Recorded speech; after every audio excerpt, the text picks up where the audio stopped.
राधे कृष्ण। गोलोक जो अनंत सृष्टि के सृष्टा भगवान श्री कृष्ण और माँ श्रीमती राधा रानी का अलौकिक परम धाम है, जो अनंत सृष्टि के स्वामी भगवान श्री नारायण और माँ लक्ष्मी के वैकुंठ धाम या साकेत धाम या परम धाम और भगवान शिव और माता पार्वती के शिवलोक से भी ऊपर है, जहाँ जाकर जीवात्मा का पुनः जन्म नहीं होता।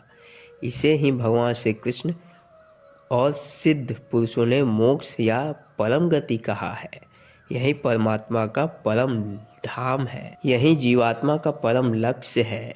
गोलोक की व्याख्या श्रीमद् भागवत महापुराण, जिसे श्रीमद् भागवतम भी कहते हैं, श्री ब्रह्म वैवर्त पुराण, श्री देवी भागवत पुराण, श्रीमद् भगवत गीता, श्री विष्णु पुराण और भी धर्म शास्त्रों में हुआ है।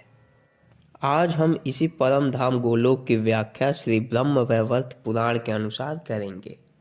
श्री ब्रह्म वैवर्त पुराण भगवान श्री कृष्ण को समर्पित है। इनकी रचना श्री व्यास देव ने की है, जो भगवान विष्णु के 24 अवतारों में से एक है। श्री ब्रह्म वैवर्त पुराण में गोलोक का वर्णन प्रारंभ में ही ब्रह्मखंड के अध्याय प्रथम, जिसका नाम है परमात्मा के महान उज्जवल तेज पुंज गोलोक, वैकुंठ लोक और शिवलोक की स्थिति का वर्णन तथा गोलोक में श्याम सुंदर भगवान श्री कृष्ण के परात्पर स्वरूप का निरूपण में आता है। ब्राह्मण पूर्वतो प्रलय काल में केवल ज्योतिपुंज प्रकाशित होता था, जिसकी प्रभा करोड़ों सूर्यों के समान थी।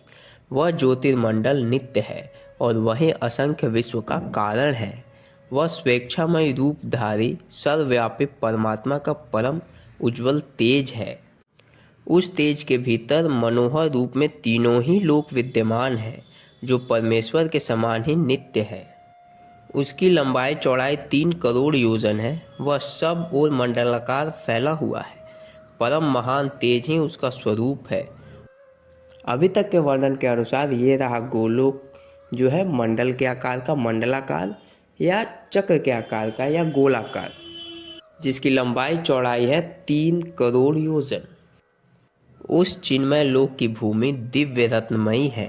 योगियों को स्वप्न में भी उसका दर्शन नहीं होता है, परंतु वैष्णव भक्तजन भगवान की कृपा से उसको प्रत्यक्ष देखते और वहां जाते हैं। अप्राकृत आकाश अथवा परम व्योम में स्थित हुए उस श्रेष्ठ धाम को परमात्मा ने अपनी योग शक्ति से धारण कर रखा है। वहाँ आदि व्याधि, जरा, मृत्यु तथा शोक और भय का प्रवेश नहीं है।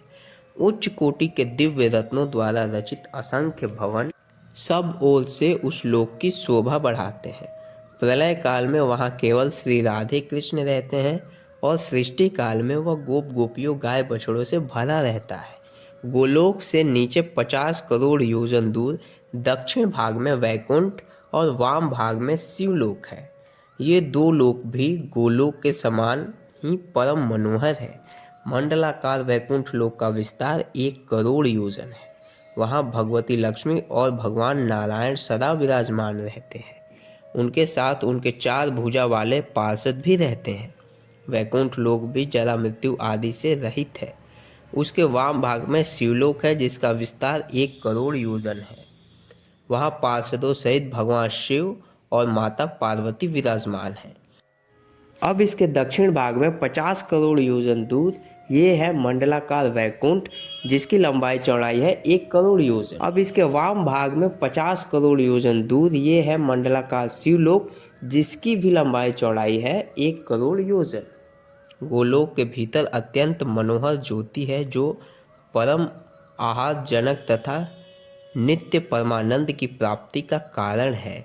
इसके आगे प्रथम अध्याय में श्री कृष्ण के परम दिव्य और अलौकिक स्वरूप का वर्णन है, जिसको हम आने वाले प्रस्तुति में वर्णन करेंगे।